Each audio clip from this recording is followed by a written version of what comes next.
It is rugby for Valentine. Let's lose and enjoy the full HSBC Sevens 2 experience live on KBC Channel 1, your true sport partner.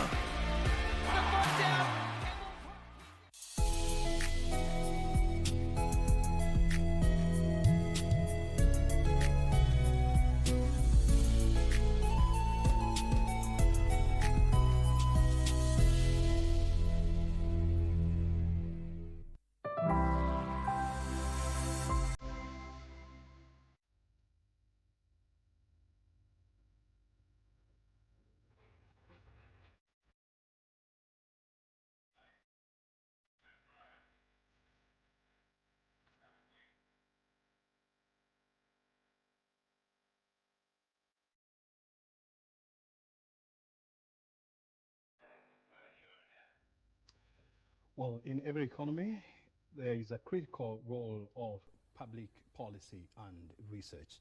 And that is the role of the Kenya Institute of Public Policy and Research Analysis here in Kenya. And joining us this week is Dr. Elda Onsomu, Executive Director at KIPRA. She's going to help us understand what is the role of KIPRA in Kenya's socio-economic development. Thank you very much indeed, Madam CEO or Executive Director, for joining us here on Inside Government. You know, since 1997, when the KIPRA Act came into force, what have you been doing as an agency? The Kenya Institute for Public Policy Research and Analysis is a think tank under the State Department for Economic Planning, which is under the National Treasury. The Kenya Institute for Public Policy Research and Analysis, since when it was established in 1997, has been engaged in various activities which are aimed at supporting the government, both the national and the county governments, in both the medium-term and the long-term planning of our economy. Mm-hmm. This is done through undertaking objective public policy research and analysis, and also institutional capacity building. At the same time, as an institute, we have been able to interact with various organizations, both public, private, and non-state actors, in undertaking objective research, which is aimed at informing the national development agenda of the country. Mm-hmm. The institute also considers the various frameworks that the government has committed to, including the Sustainable Development Goals, mm-hmm. the Agenda 2063 for the African Union. We also take into account the East African community provisions in terms of how we have to develop not only as a country, but also as a region. When doing this, we also undertake institutional capacity building, both for the national government, the county governments, mm-hmm. and other non-state actors, including the private sector. Mm-hmm. I believe in your existence, which is almost 30 years, you have generated enough public policy and research documents that are supposed to guide Kenya's development path. Are they followed to the letter? Yes. Every economy every 5 years develops a plan. Mm-hmm. And for our economy since independence, we have developed both medium-term and long-term plans. Mm-hmm. At the moment, we have the Kenya Vision 2030, which is the long-term plan, implemented through the medium-term plans, and we are currently implementing the medium-term plan, which is going to usher us to the next period before we conclude the Vision 2030. Mm-hmm. These plans are also used to inform the counties in terms of developing the county integrated development plans.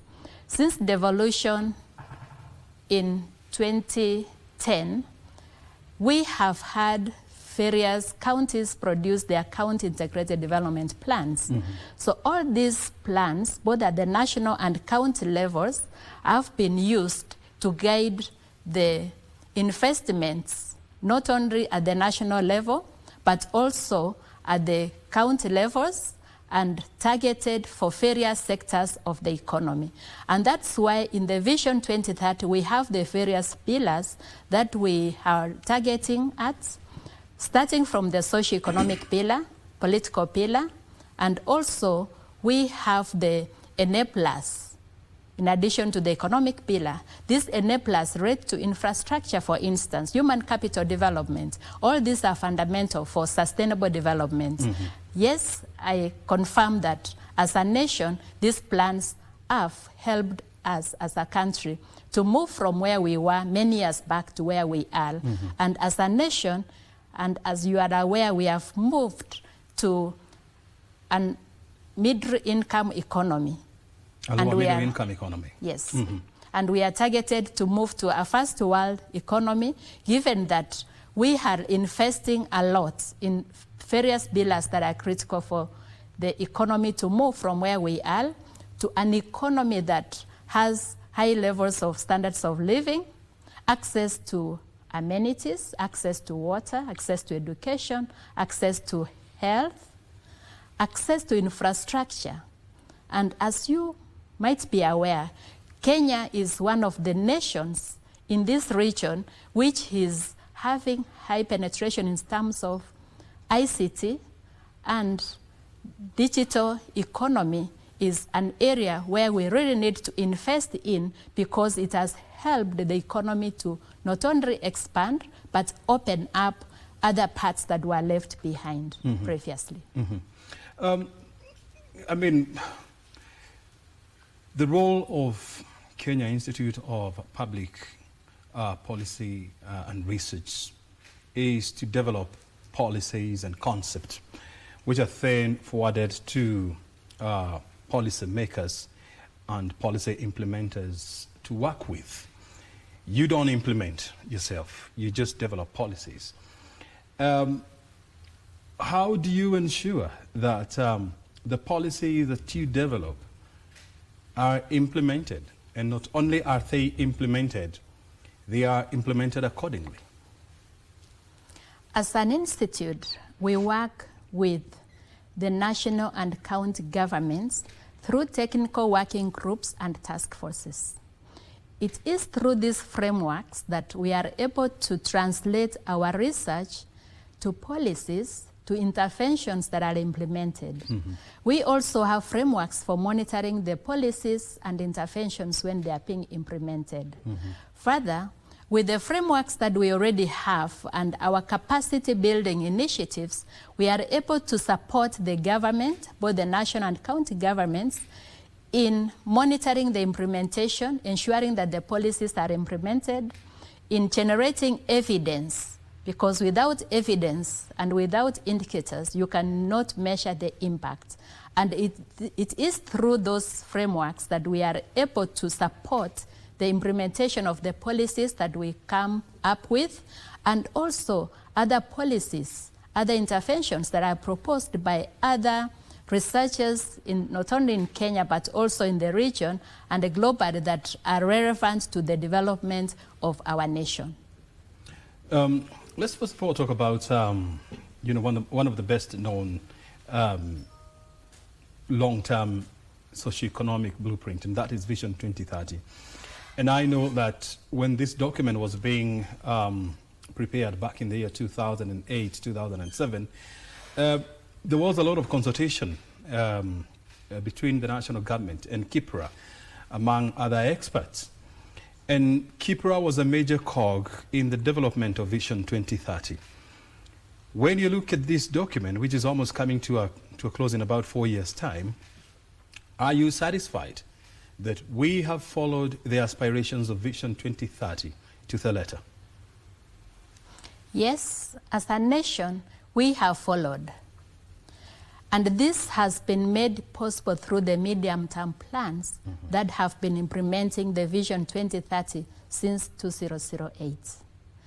Taking into account the various pillars and enablers, starting from the socio-economic pillar, we can confirm that there has been major expansion in sectors like education, health, social protection, analysis of population dynamics, access to jobs, and also creation of jobs in new and emerging sectors. An example is the digital sector, where we are able to have jobs created not only in the traditional sectors, but also in the emerging sectors. Going to the political pillar, Kenya is one of the countries where democracy has developed, deepened, and expanded. It's an economy where we already have frameworks as per the Constitution of Kenya that gives everyone a voice, and the aim is to leave no one behind. Going to the economic pillar, looking at the expansion in sectors like infrastructure, access to roads, access to digital infrastructure, access to air transport, water transport, among others. That means that with this blueprint, a lot has been done, and even as we move towards the 2030 targets, there are areas that will need to be tackled to ensure that no region and no one is left behind. This is important, particularly in areas where we have high levels of people or regions where access to basic amenities might not be adequate, and this is where we need to focus on even as we move towards the 2030 targets. Another related provision there is the Sustainable Development Goals, which is also targeted for 2030, and these have been taken into account, particularly in the monitoring and evaluation frameworks used by the government and also with support from other stakeholders. Well, if you just joined us, you're watching Inside Government, and this week we're looking at the role of public policy and research, and we're talking to the Executive Director of the Kenya Institute for Public Policy and Research Analysis, and this is Dr. Elda Onsomu. She's giving us a breakdown of what they are doing to help the government as well as county governments in the development of policies as well as research. I mean, the whole spectrum of developing a policy and, of course, going through the system of research is a complicated and, you know, a highly scholarly kind of a process. Give us the processes that you go through in developing a policy. The process is robust. First, we start with the identification of the policy problem. After the problem is identified, we map the stakeholders because, as per the Constitution, that has to be participatory, and all the stakeholders in that space need to be involved. For us as an institute, we do this through stakeholder engagements, having policy seminars, having workshops where we identify the policy issue, then we move further to develop the concept. This is important because the concept helps us to define the scope and the approaches that we are going to use, which can be qualitative or quantitative or both. After that, then we are able to collect data, and this is the level where evidence is generated. Because for you to have a policy that can impact on the economy, then you need to ensure that it is supported by data, and data of high quality. This is a point where we engage with various institutions like the Kenya National Bureau of Statistics and the state departments for that.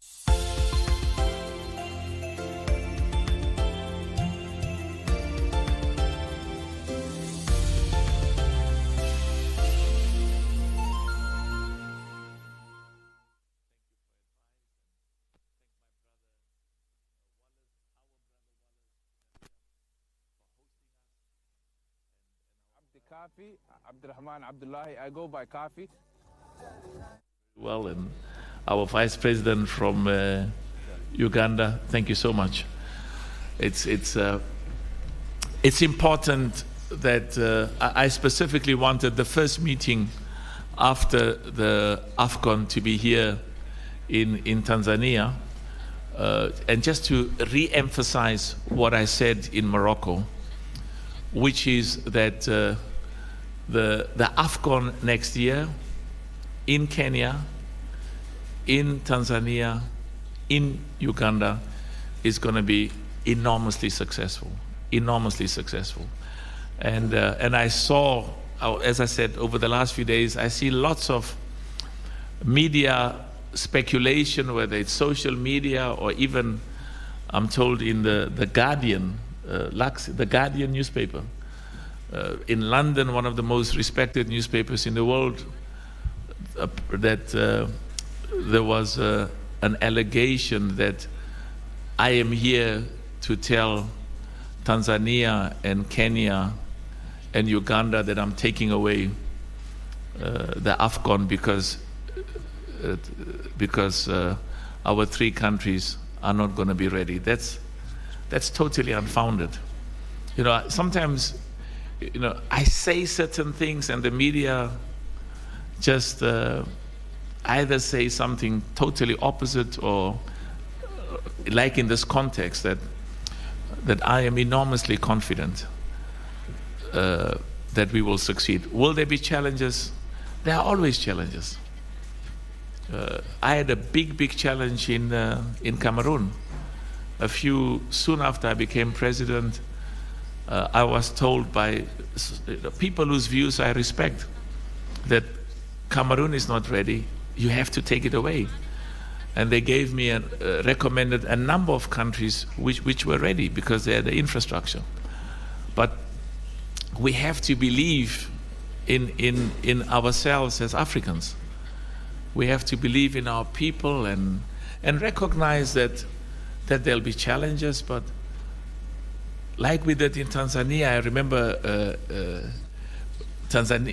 like we did in Cameroon. Cameroon was a huge success. And when we went to Côte d'Ivoire, the president of Côte d'Ivoire is here, same problem.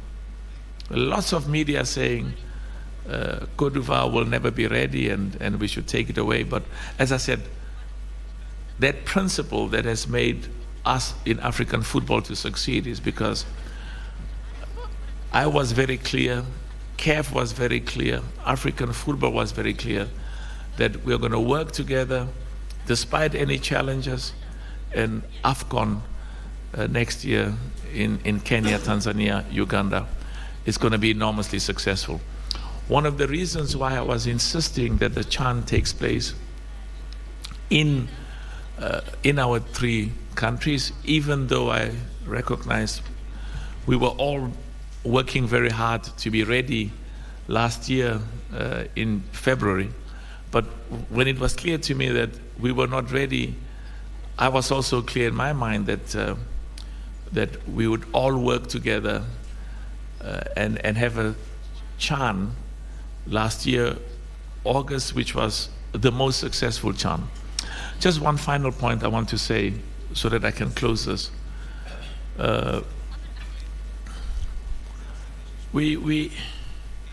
You know, I was at the World Economic Forum in Davos, and I've been going to these big meetings with some of the most prominent businessmen and heads of state, and there's always a huge obligation on us from Africa, as well as a huge commitment by all of us to make sure that we show our people that we can host an AFCON, we can host a football competition like the best in the world. We've just had the most successful AFCON in the history of this competition in Morocco. We had an enormously successful AFCON in Côte d'Ivoire. We had a successful AFCON in Cameroon. But we also have to send a message to all of our people on the continent that that we believe in our capacity to succeed. We believe in our capacity to to be as good as the best in the world, because we have the skills, and also we have the self-belief and the integrity. And that's why I really hope I will not hear this. I hope nobody will ask me that question as well, whether the AFCON is going to be taken away, or whether it's going to be in Kenya, Tanzania. You can ask me whatever question you want. If you want to ask me, go ahead and ask me.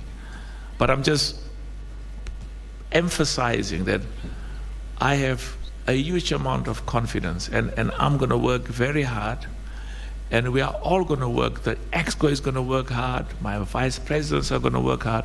I'm so proud of Wallace, the president of football in Tanzania. I'm so proud of Mohammed, the president of football in Kenya, and I'm proud of my vice president, our vice president in Uganda. I'm proud of Magogo.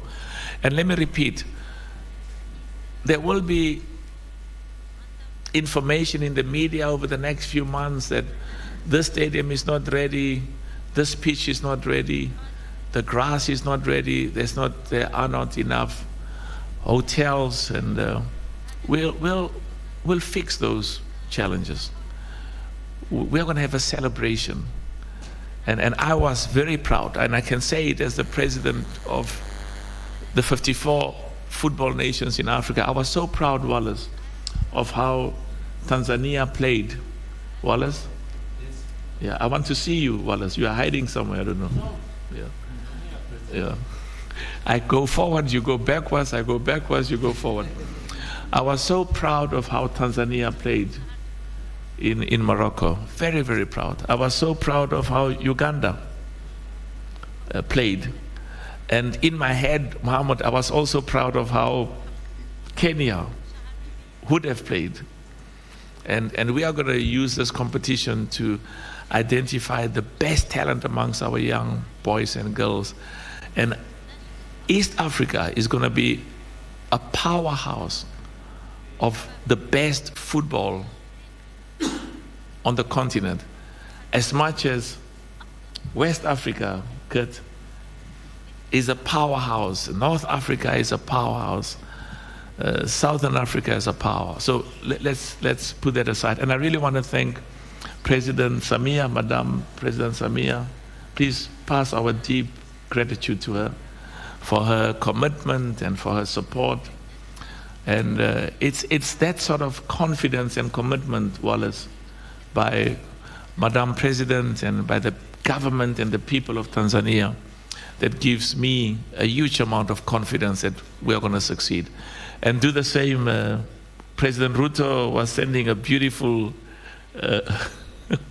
selfie around, or a video of the beautiful stadiums. Please pass our regards and say that we are thankful for his support and the people of Kenya. And my brother, please, President Museveni, the same, and the government of Uganda and the people of Uganda. Now, I have to go and talk about Morocco. And the first thing I want to do about Morocco is to express my personal deep gratitude and the deep gratitude of the 54 member associations on the continent who represent 54 countries. Our deep gratitude to His Majesty King Mohammed VI, may God assist him. Our deep gratitude to the people of Morocco. Our deep gratitude to the government of Morocco. Our deep gratitude to our brother Fauzi and the Royal Morocco Football Federation for hosting the most successful AFCON in the history of this competition. Can we clap hands for them, please? And also to thank them for their hospitality, to thank them for the infrastructure, the stadiums, the love that was shown by the people of Morocco to all our football lovers from all over the world. We are enormously grateful, and the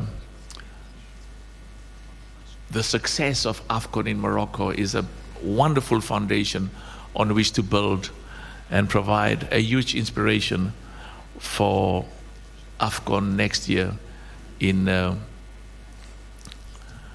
Kenya, Tanzania, and Uganda. I also want to express my personal deep gratitude to every one of the 24 nations that participated in AFCON Morocco.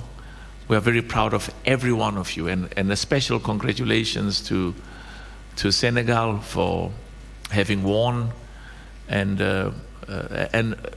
gratitude to the heads of state and the people of the 24 countries that were part of the AFCON in Morocco.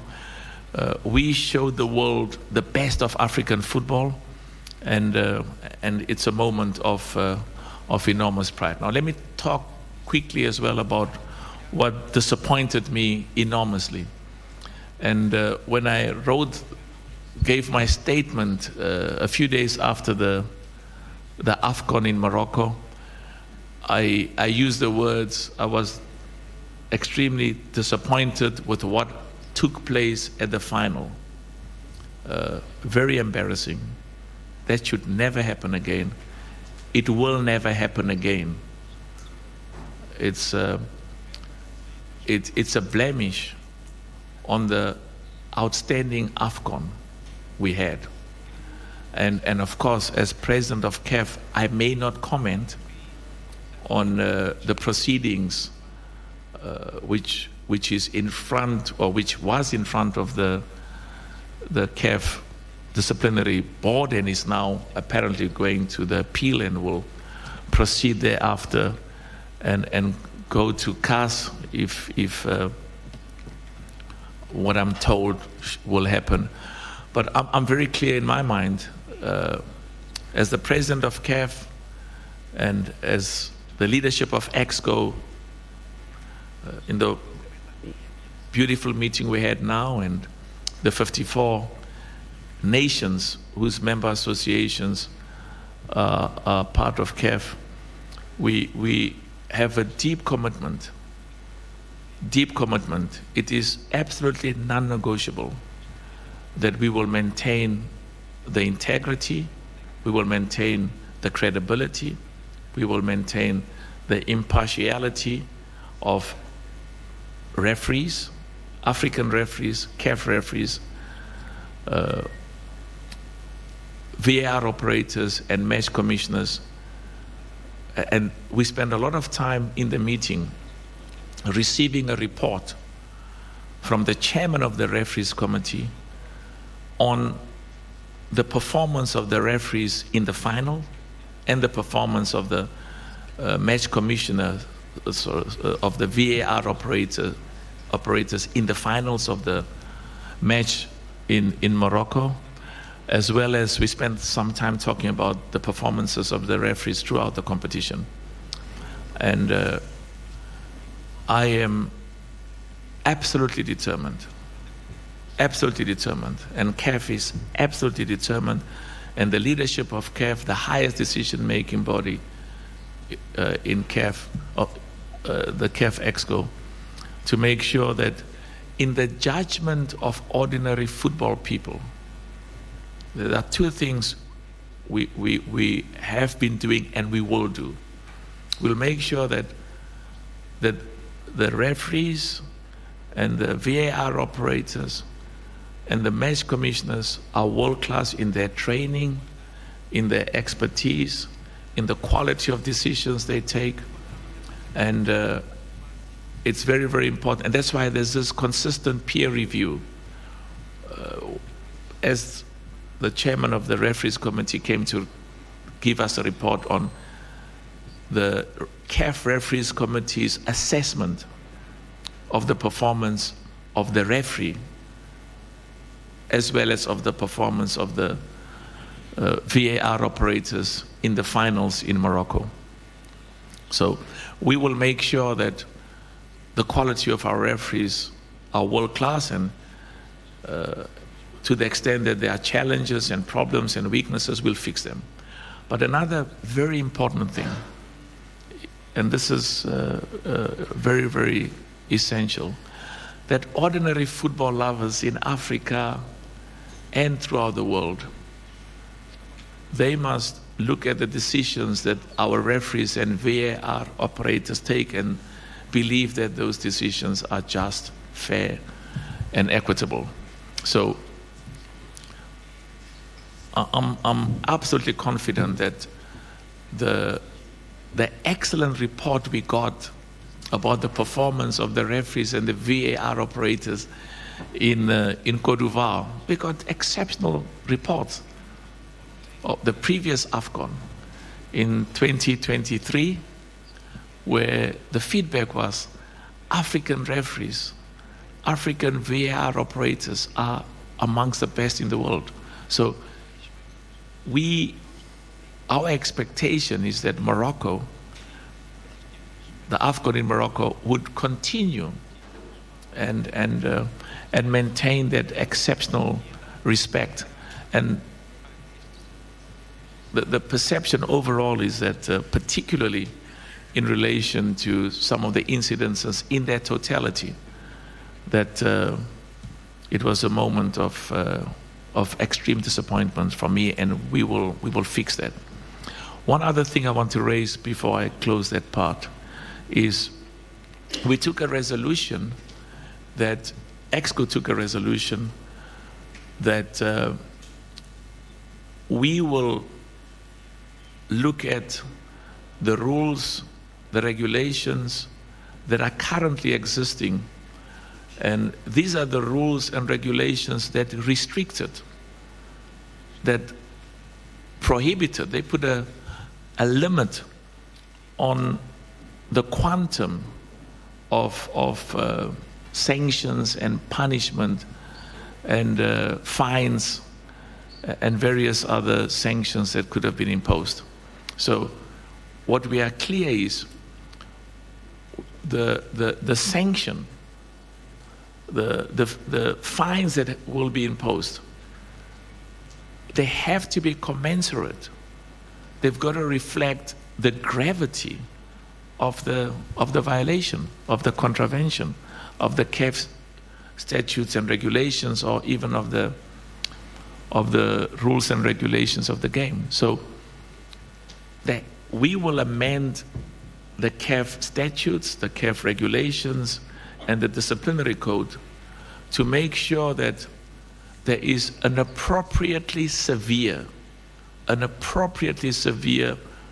penalty, an appropriately severe sanction for extreme and severe violations of our rules, our regulations, and also for bringing the reputation and the respect of African football and the good name of African football into disrepute. What happened on the finals of the CAF in Morocco, that behavior and conduct we don't ever want to see again. It should never happen again. We will not tolerate it. We've got zero tolerance and zero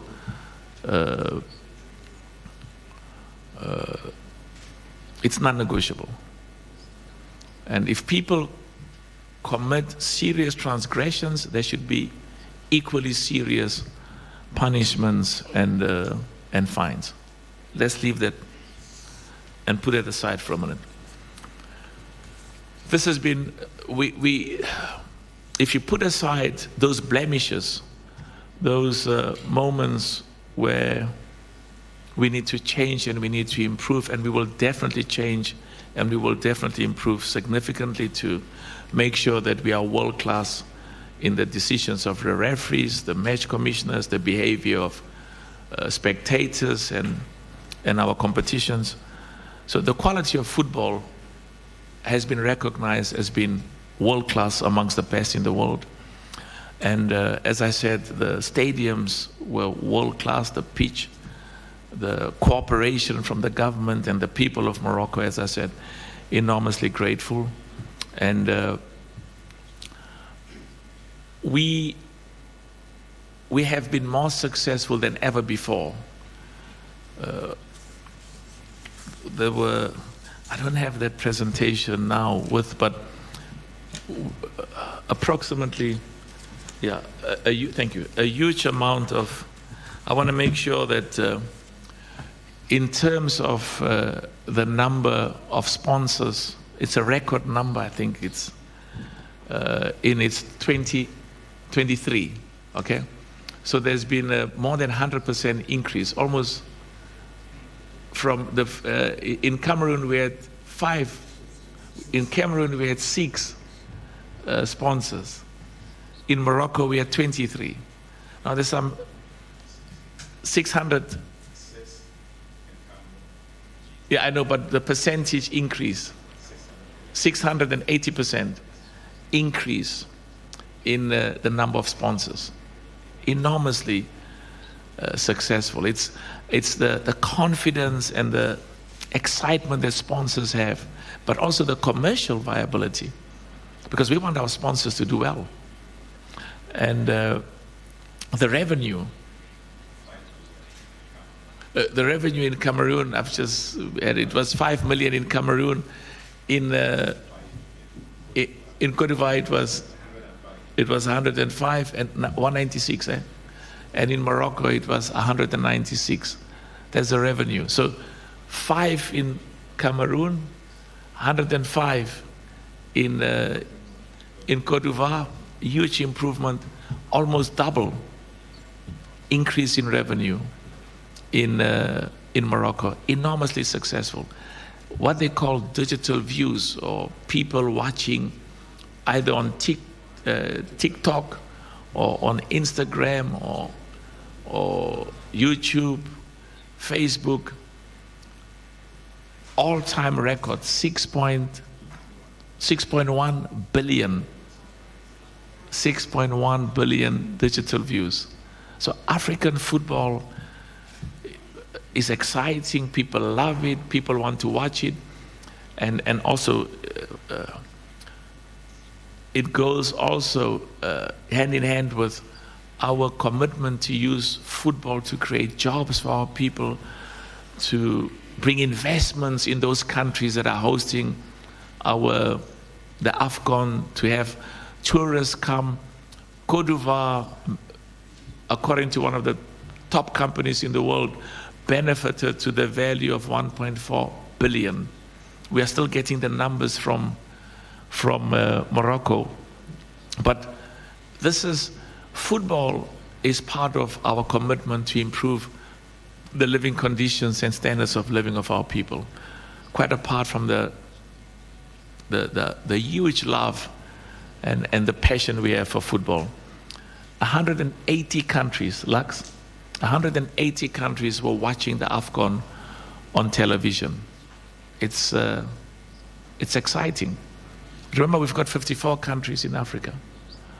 So 126 countries from outside Africa are saying that African football is enormously attractive, and they're keen to watch it. So we'll release those numbers later, but we are enormously proud and enormously excited about the extreme and immense success.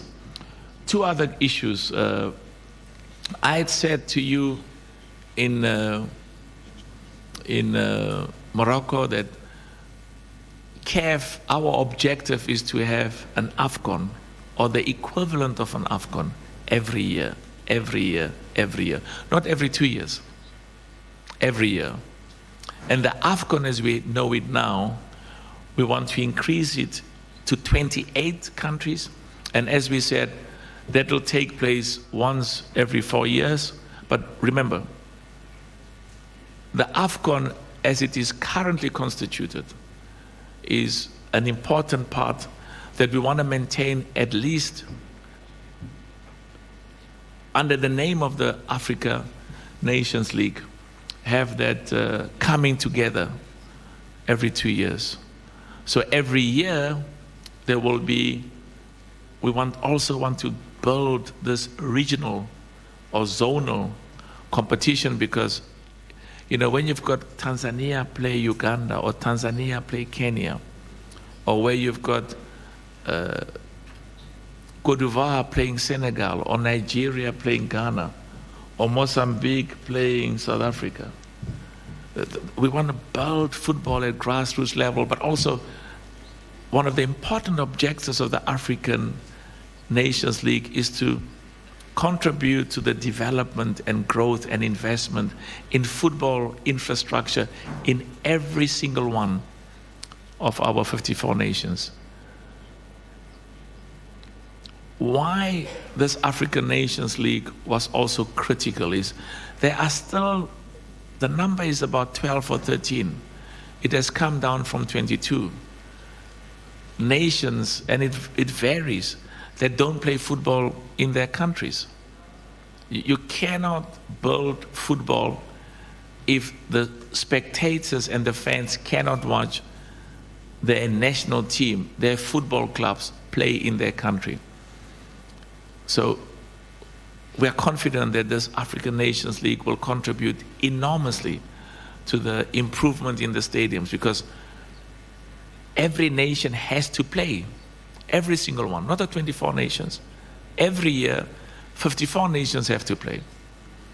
And I was saying to Wallace, you know, last year when they had the Confederations Cup, and I gave instructions as the president of CAF that we wanted the Confederations Cup final to be played in Dar es Salaam. Now, you know, people say other things and which are factually incorrect. We gave an instruction. But when the feedback was that Dar es Salaam did not meet the Mkapa Stadium, did not meet the requirements, I said, fix it. Because we want full stadiums. I don't want Simba to be playing in Zanzibar. I love Zanzibar. But I want a full stadium at Mkapa.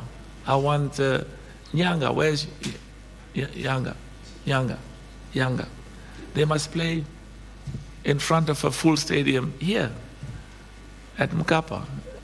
I love Zanzibar, but it hasn't got the same capacity. It'll get there over time. So, you know, we do understand that at times people will make statements which are contrary to the clear instructions. And so that's why we came today. When I leave here, I'll be going to the Wallace. Wallace is listening in Swahili to my translation. When I leave here, I'll be going to the stadium. You know, when CAF started the African Football League, we insisted that the opening match must be here in Tanzania. It was all of the top countries, all of the top football clubs.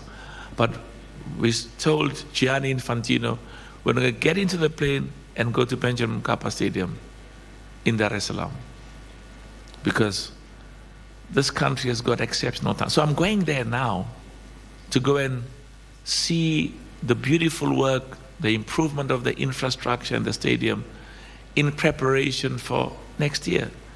We don't have time. We don't have time. But I'm excited about the passion and the commitment of Madam President. I'm excited about the passion and commitment of President Ruto and President Museveni. So we will be enormously successful next year. Have I forgotten anything? You okay? Have I forgotten anything? All right. So let me just see quickly, because they always say, President, there's something else you should have said. I don't know what it is. And maybe some of them will come. So we have to believe in ourselves, in our people as Africans. And when I say believe, I'm talking about believing that we can host and we will host an extremely successful AFCON in our 3 countries. You know what? We took the wrong, you took the wrong document. I don't know, you left the right one elsewhere, but it's fine. Let me see. No, it's okay. All right, so if there are any questions, we will answer those questions. If you just say who you are, tell us which media you come from. And you can join us if you want to go and visit Benjamin Cup. We will be announcing in due course the date of when the competition will start. It's going to be next year, June, July. So we'll tell you specifically what date. And I was saying to Wallace, of course there's a draw, but in a legal, ethical, moral sense, I don't want. We have to do in Africa what is done all over the world. I can't have Tanzania playing Brazil in the opening match of the AFCON. Wallace, yeah, I want you to play against Indonesia or something. A country who's, I love Indonesia, but we've got to look and see that we don't interfere. We need full stadiums. And I can tell you, you should be proud of the way the opening match is going to be here. Isn't that correct? Or you don't? Oh, okay, they say they're still talking. Okay, you're still talking. Wallace, I was saying the opening match is going to be here in Tanzania. They say, oh, President, wait a bit. It could be in Kenya, it could be in Uganda. We'll be guided by you guys. But it's going to be, it's a moment of pride for our people in Tanzania.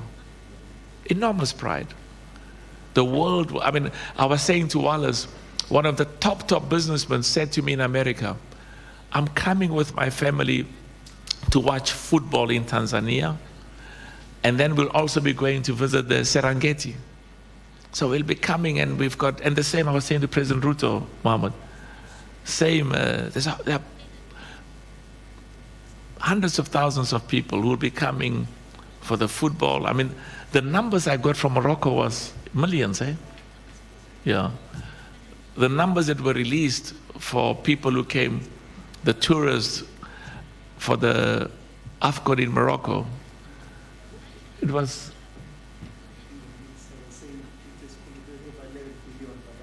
oh, it's just like, look at them. It says AFCON is, oof, I can't even pronounce that. It has contributed over 11 billion. That's what the minister said. 11 billion American dollars.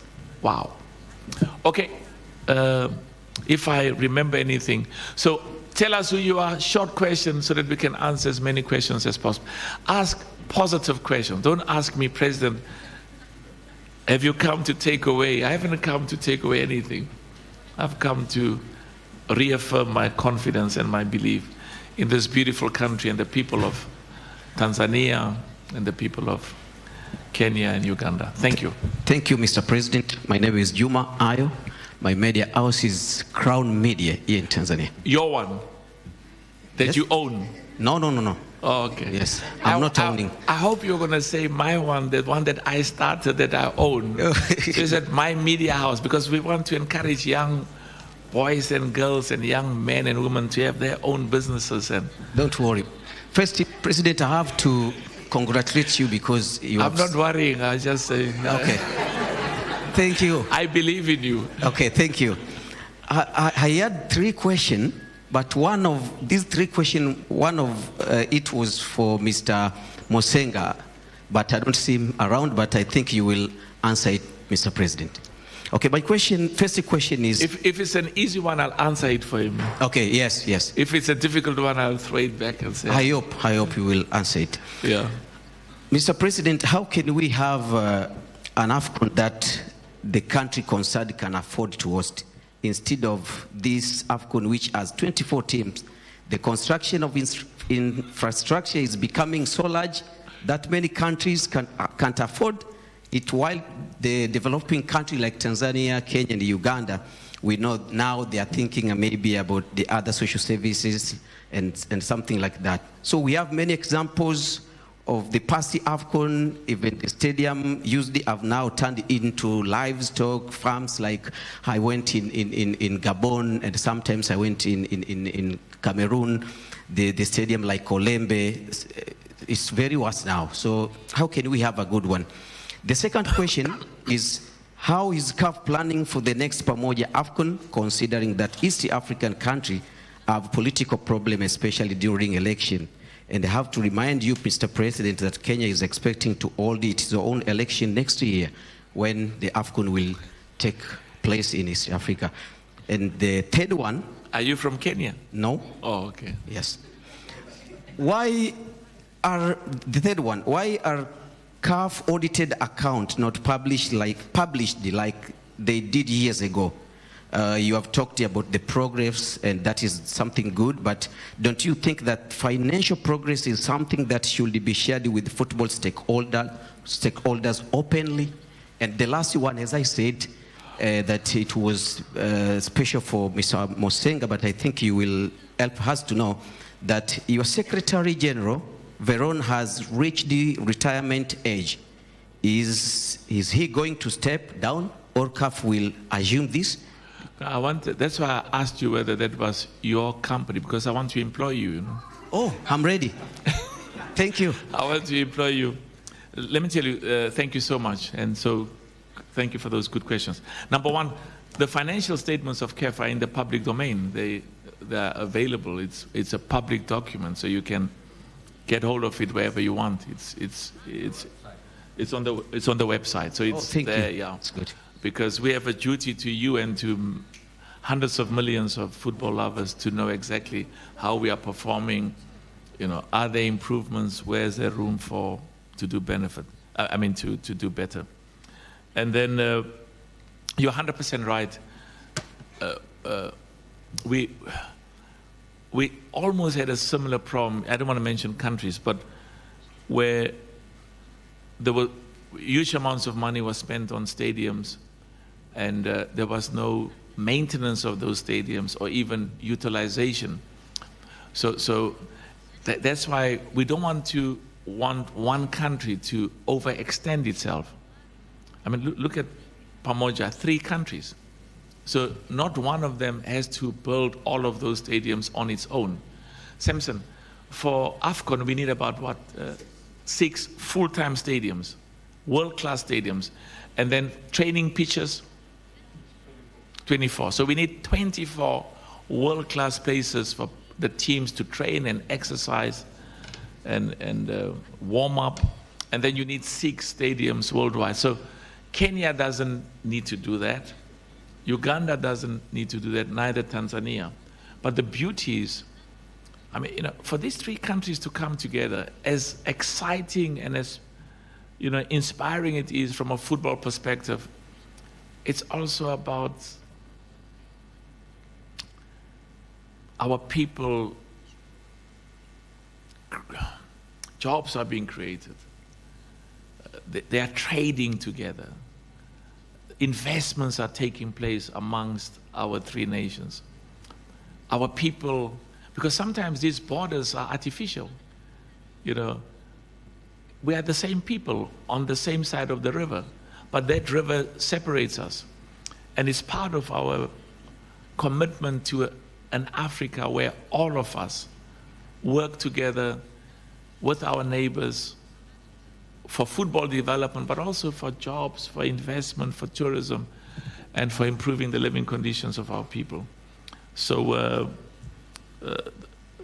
those stadiums, I mean, Yanga will be using all of those stadiums. Is that correct, my chairman? You're building a new stadium. You see, I don't know which team. You like Simba or you like Yanga? No, you don't like. Okay. And all the others. And so those infrastructure will be used by our football clubs, by our national teams, because also we're having more competitions coming down, more CAF competitions, more national team competitions. There's going to be a national team competition every year. So the quality of African players will be world class. So when we compete in the World Cup, we will do even better because we are being kept at the highest level. So so those facilities, those stadiums will be utilized, will be maintained, and will be there for posterity. And yeah, you said there's the elections in Kenya. When are the Kenya elections? It's August, eh? Yeah, we will be finished by then. Eh? Yeah, you will. You will know by then how wonderful you will have performed. Okay, next question quickly. Let's go to the lady. Okay, let's go to this side. No, give the ladies. Man, lady, man, lady. There's a lady. There's a lady there. No. Just no. Sorry? Please. We My speak apologies, sorry. one person at a time, if you don't My mind. apologies, sorry. Let's go to the lady at the back. I promise you'll have a chance. What was? About him? Retirement. Yeah, no, but the retirement is governed by our rules and regulations. And we deal with those things in accordance with not just legality, but governance.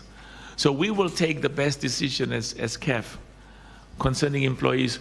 Now, I've got so many organs. I don't know, I'll get guidance. Sengo, you might know, in many companies, when you reach a retirement age, the leadership, the board, can extend it for a year on a year basis, or they can decide to find somebody else. So we will deal with that in accordance with not just our rules and regulations, but also in accordance with governance, global best practices. Thank you. At the back.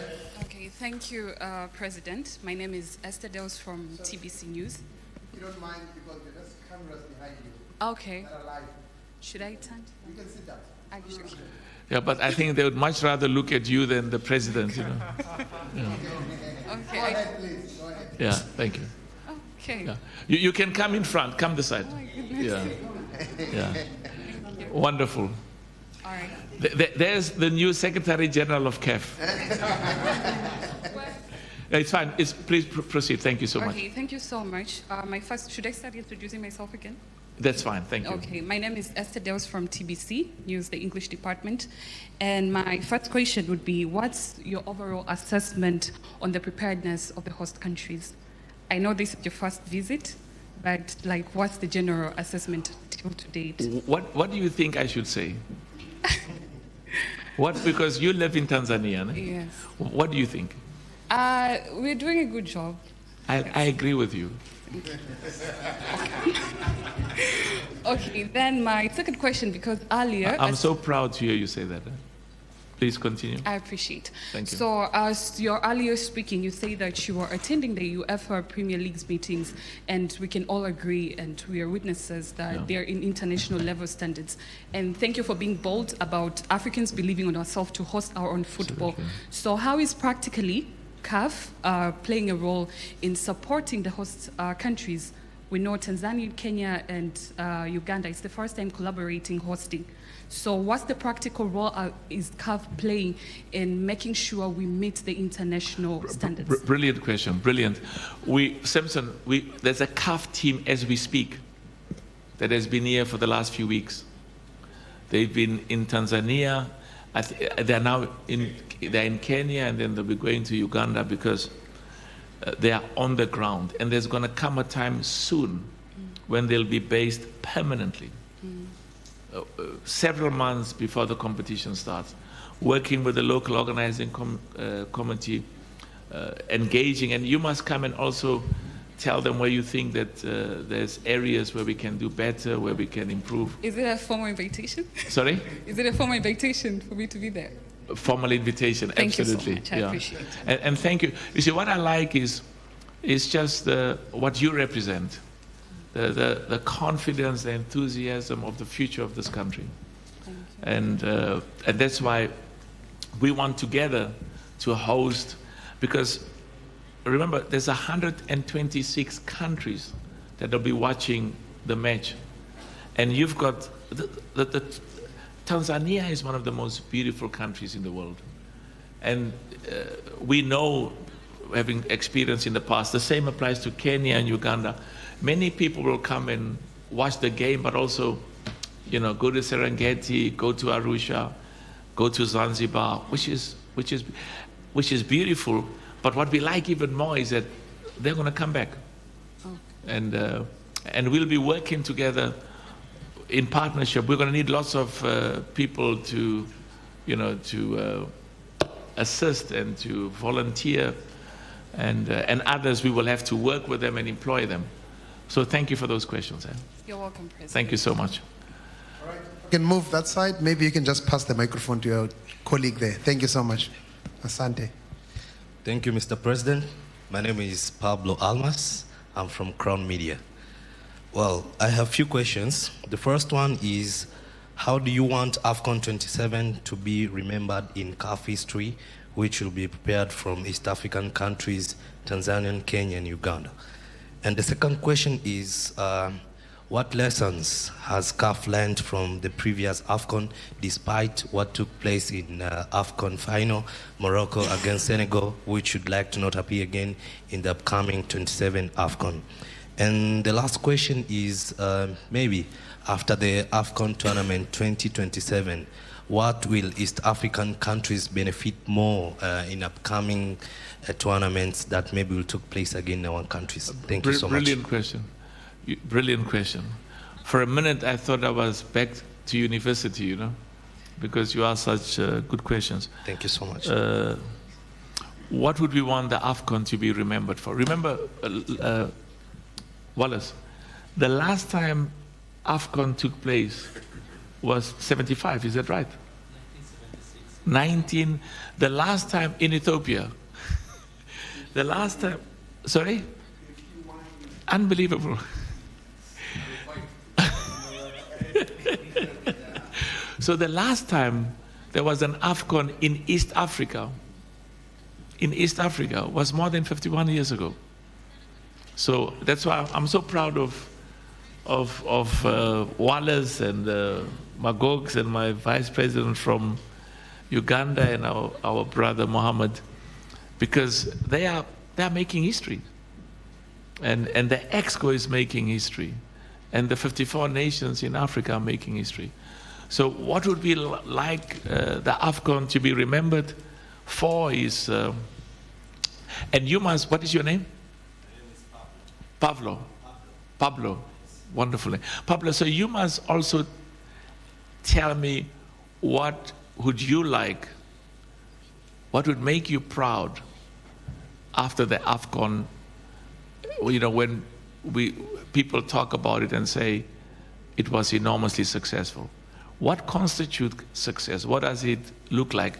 I mean, for us, is the quality of the football. Look at Morocco, AFCON Morocco. Look at AFCON. I see Idris, AFCON Côte d'Ivoire, as well as AFCON. The quality of African football is just consistently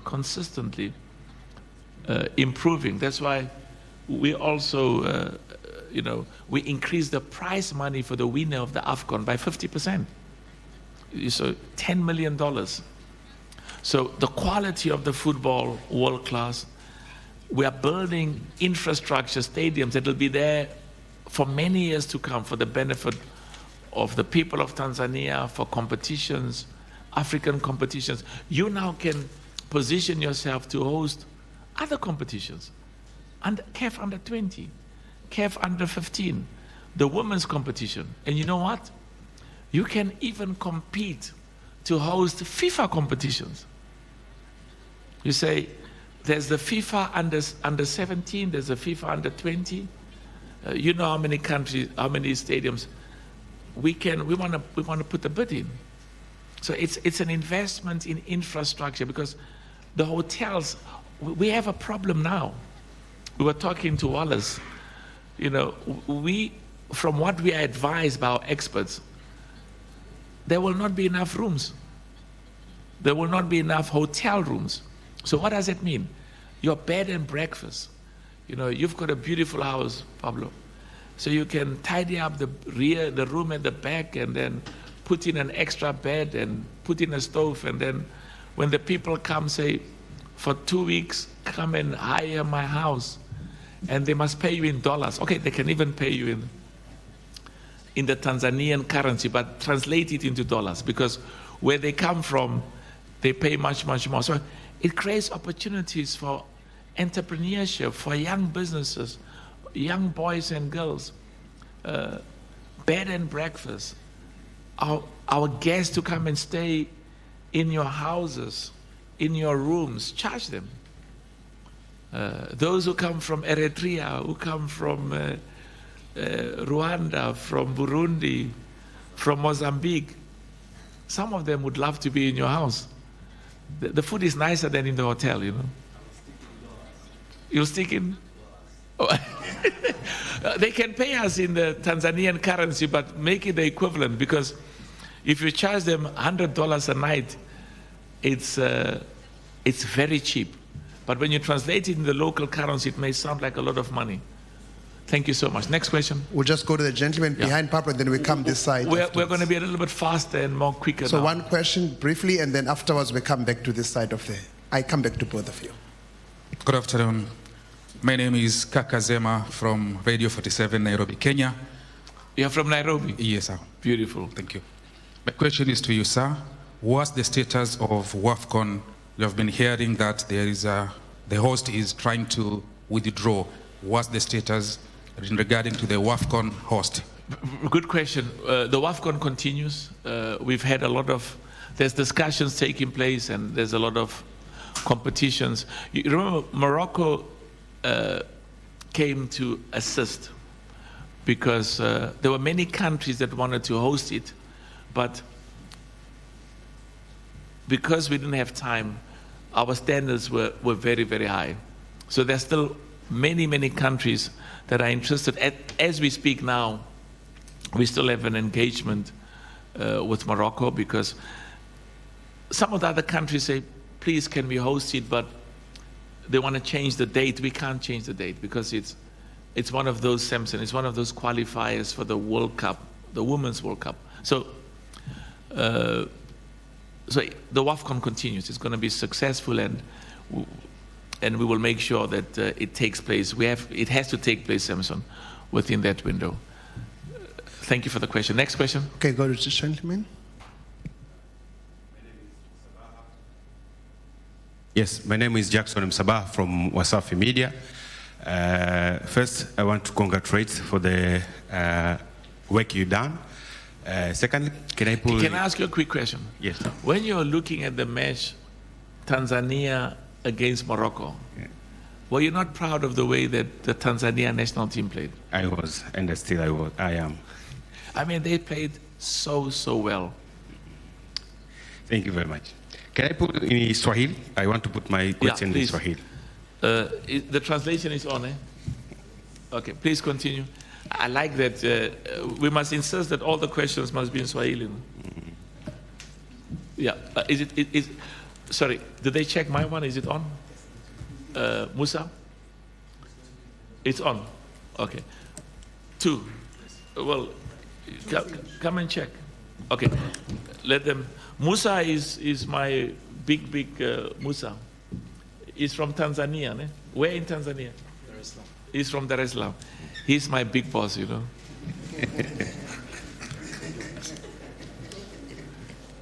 Continue. Sawa, kwanza nikupongeze kwenye wazo zuri la mchezo wa ufunguzi kufanyika Tanzania. Lakini pili nilikuwa nataka kujua kuhusiana na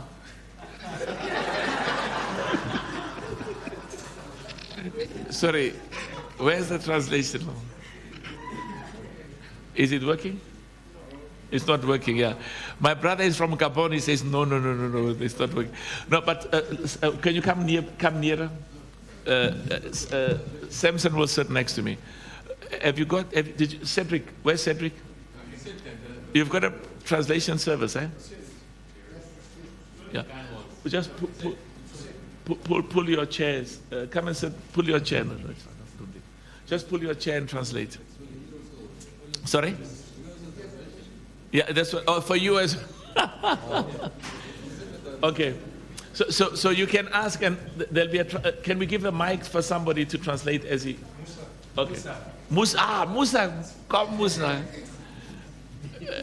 Now they'll see that you are really from Tanzania. Come. Okay, so you'll translate as you speak, ne? Thank you. Your bonus has just gone up, Musa. Please translate. Sawa. VAR imekuwa ikitumika kwenye hatua za mwishoni katika michuano ya Champions League na shirikisho Afrika. Okay, pamoja. Translate. My apologies, because they also want to hear in front. Yeah. Okay, good. Saying about the VAR, it's used at the last stages of Champions League and CC. Thank you. CHAN and also AFCON. CHAN and also on the last stage on CHAN? No, in CHAN and AFCON inatumika VAR. Sasa CAF inafikiria nini kwenye kusaidia mashirikisho ambayo ni wanachama kupunguza gharama ili waweze kutumia VAR kwenye ligi, lakini pia hata kwenye Champions League na shirikisho kuanzia katika hatua za awali. So how is CAF going to help the federations in order to accommodate the VARs from the beginning of the Champions League and the CC competitions? Pili ni kwenye matumizi ya sauti VAR kutoka kwenye chumba cha mawasiliano na waamuzi kipindi mchezo unachezwa. Same applies to the VAR sound from the booth to the referee. Asante sana. Asante sana. You know, we are all, when you say yeah, this yeah is something you find from Nairobi to Cape Town, because we are all one people. Our roots are amongst the Swahili people. So is that correct? Asante sana. It's correct. Thank you very much. Okay, so he says, how are we going to help the football federations? Yeah. Now, of course, every country, the football federation themselves take leadership, and some of them say it's too much money, and that's why we called for what we called a simplified Simpson, a simplified version of VAR. Would like to see every football federation have VAR. Partly why we are trying to increase the money that the football federations get is to make sure that some of that money goes into infrastructure and facilities. So from our perspective now, we use VAR only at the quarterfinal or round of 16. Sorry? Knockout stages, yeah. So we will see how we can, because it's one of the things we're talking about, make sure that, that we have them as well, our VAR. Because there's also a job for our people as a VAR operator, quite apart from a match commissioner and a coach. So what we are doing is to try and increase the money that each federation gets. But I know that, and I don't want to mention specific countries where their football has got so much money, and even they don't have VAR. But we encourage everybody to have VAR. It's very important. Continue. Go to the gentleman in the middle. President, my name is Petro Mzigu from PMTV Tanzania. Well, the strong foundation of youth football is widely recognized. Of course, I visited Algeria and Morocco in some times, and I noticed that there's a gap between North African countries and East Africa and Sub-Saharan Africa, so to say, in terms of academies, infrastructure, and technical aspects. What specific efforts do CAF do to make sure that they bridge this gap and make sure that the coming AFCON tournament inspire the strong foundation in these academies? Good question. Yes, to build strong competitive clubs and national teams for FIFA competitions. Brilliant question, brilliant. My family foundation donated about $10 million to the school's football. And we spent about $50 million as a family on over the years on sports. And the single biggest and best investment we can do in football is in our youth. Academies for boys and girls. What? I was talking to Wallace in the EXCO meeting. He keeps showing me the photo of 2018 or 2017 where the best players in your national team were this is 7 years ago, were young. Will you just make that comment about that national team?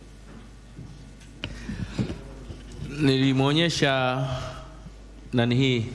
picha ya kina Mabula wakati wanacheza 2019 Dar es Salaam under 17 AFCON, lakini pia na kina Dickson Jobu wakati wako Gaboni 2017.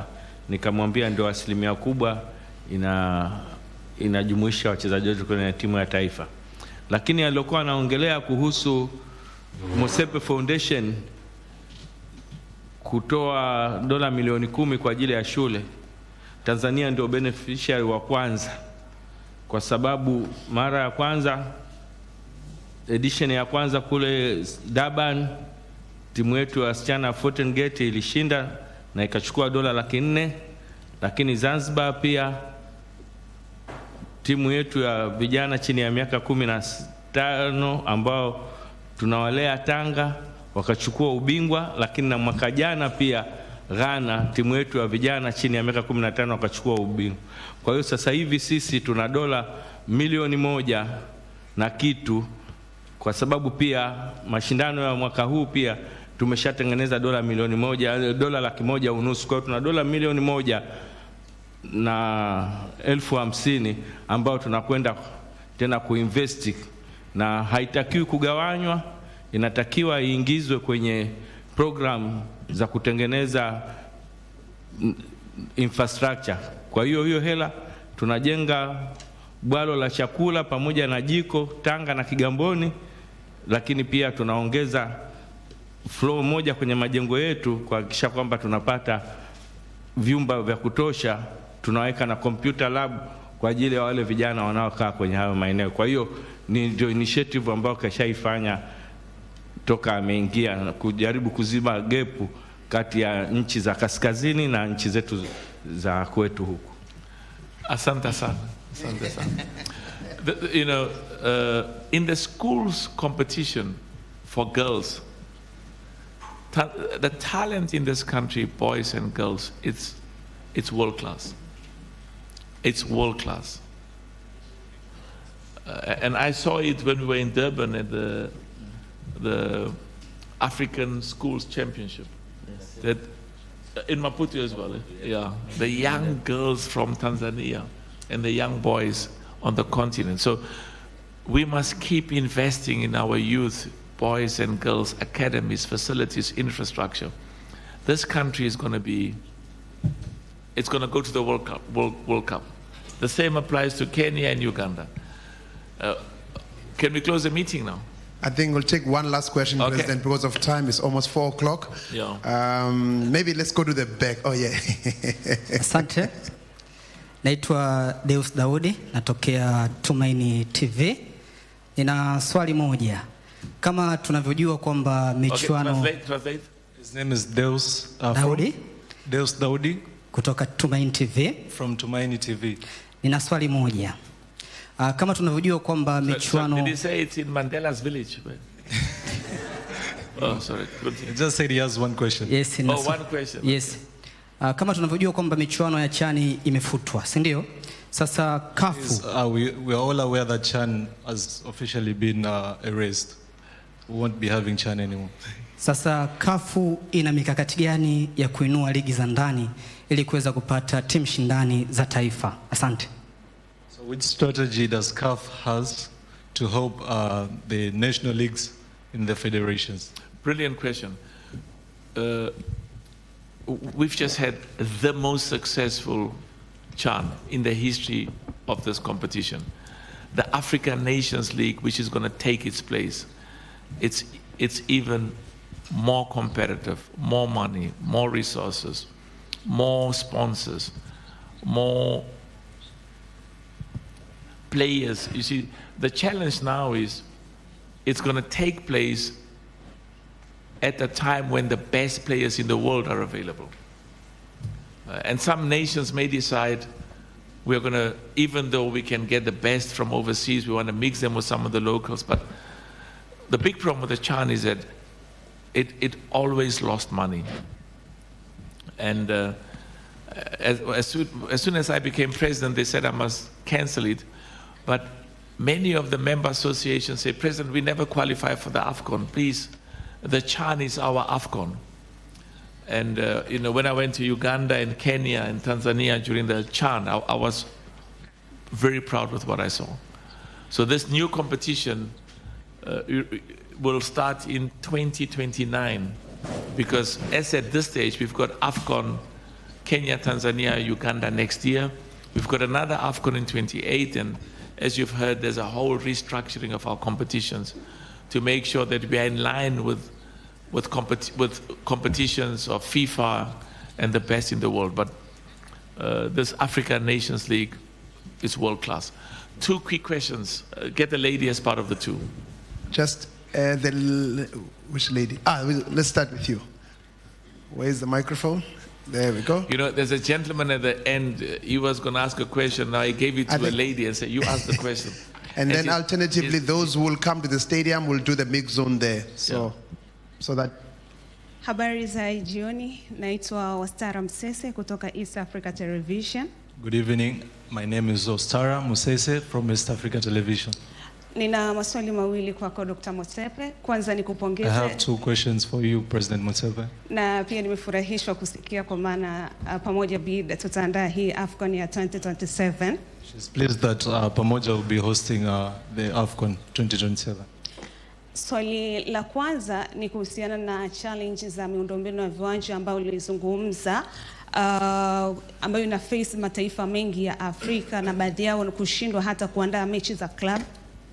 First question, it's the lack of infrastructure that you speak about in many countries that's making us not organize tournaments. Yeah, but she says there is infrastructure in Tanzania. No, yani ulizungumza kwa maana Cameroon walisema kwamba itapokonywa kutokana na miundombinu, lakini Cote d'Ivoire walizungumza hivyo, lakini tuliona taifa kama Burundi na mengine yakituomba sisi kutumia viwanja vyetu kutokana na ubovu wa miundombinu yao. So she says, we once said Cameroon is not ready to host because of infrastructure. Same happened in Cote d'Ivoire, but they hosted.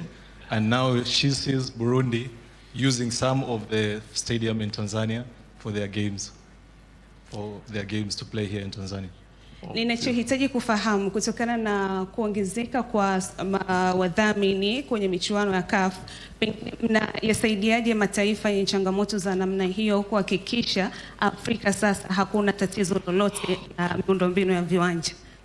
She wants to know, with the large increase of sponsors, how is that money going to inject in infrastructure in African member associations? Beautiful. Na swali la pili, 2026 kombe la dunia litafanyika kule USA na zaidi ya mataifa 8 ya Afrika yanakwenda kuiwakilisha katika michuano hiyo. Pengine kama Africa CAF Committee ambapo unaiongoza wewe, kitu gani mnakifanya kuhakikisha timu za Afrika zinakuwa strong na hata 2026 kuleta kombe la dunia kwa mara ya kwanza katika ardhi ya Afrika? Second.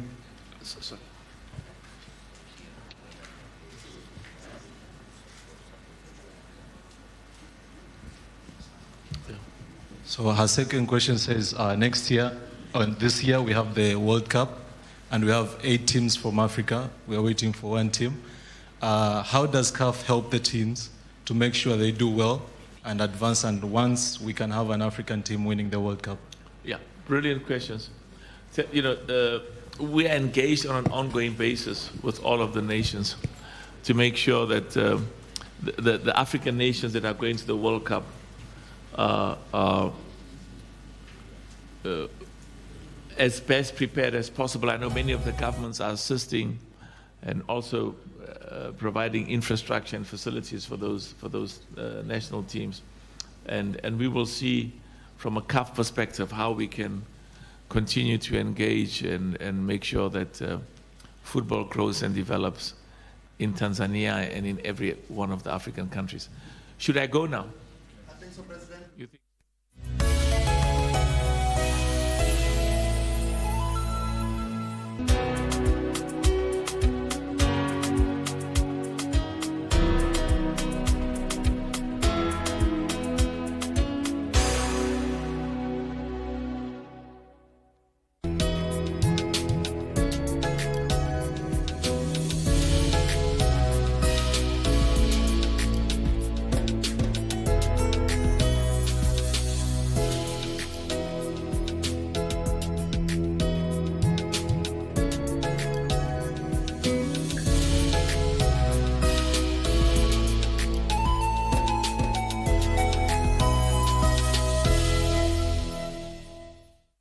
Something illegal as well. The tap and go from Asati. This is a try for sure. Wekesa ducks down. Kenya takes the lead. The first leg of the HSBC 7th Division 2 will be underway this weekend from 14th to 15th February 2026 in Nairobi at Nyayo National Stadium. But a foot race. It promises to be tremendous pace from Odongo. Oh my goodness. Out of the 11 competing nations, Kenya is represented